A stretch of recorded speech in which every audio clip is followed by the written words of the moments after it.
Welcome to Thoughts Roundup. Well, I've got to talk a little bit today about living alone. Living alone. No one can describe it.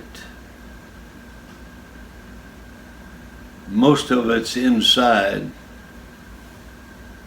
Yeah, I guess you could say it's an inside job. To live alone. When I took my wife in the hearse, I went on the porch and watched it go down the lane, and I watched it as it made its turn right to go towards the funeral home. That changed life.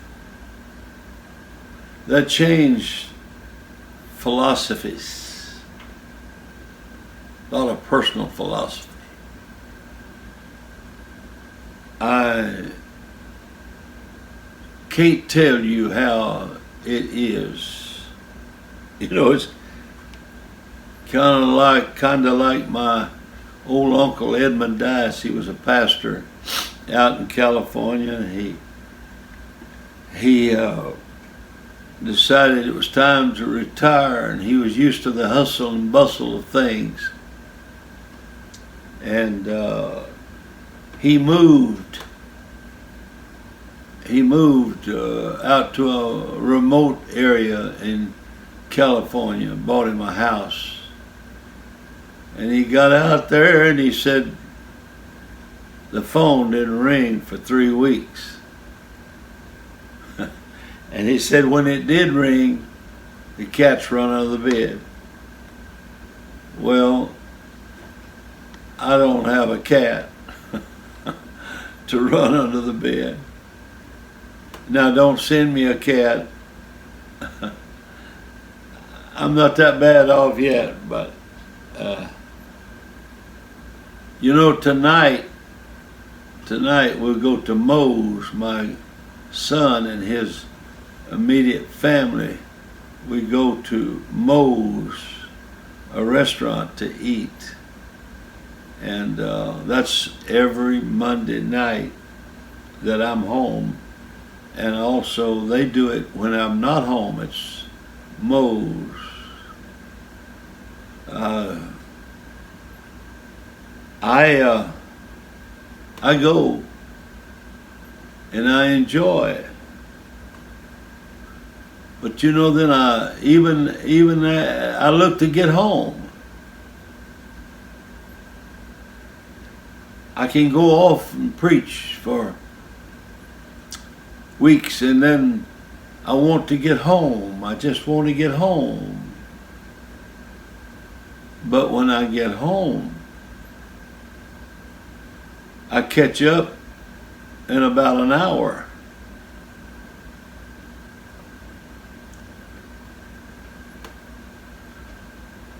And I'm still by myself. I'm by myself wherever I am.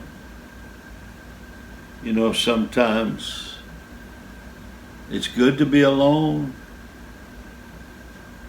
but you want it to be kind of like a vacation, not like a all-time thing.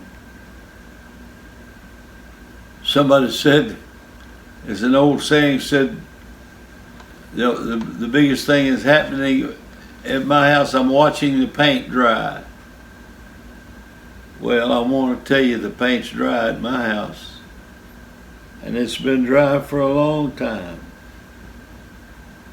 You know, someone said that if years ago, if you have a good book to read, you'll never be alone. I used to say that because I love books so much. That's not the truth. That's simply not the truth. You know, I had a library, one of the best libraries in the country, I think. It was selected personally. I drove miles and miles. I spent hours in bookstores. And I gave that to my son. And he has it yet. But I love books so well that I kept getting books. I kept searching for books, and now I have another library that's very adequate in most ways. In fact, I'm glad the camera's not showing the books that I have laid out. Books on this, books on the table, books on a special little table, books on the chairs, on and on. But I'm still alone. I'm still alone. It just sounded good, didn't it? But you know, I want to tell you,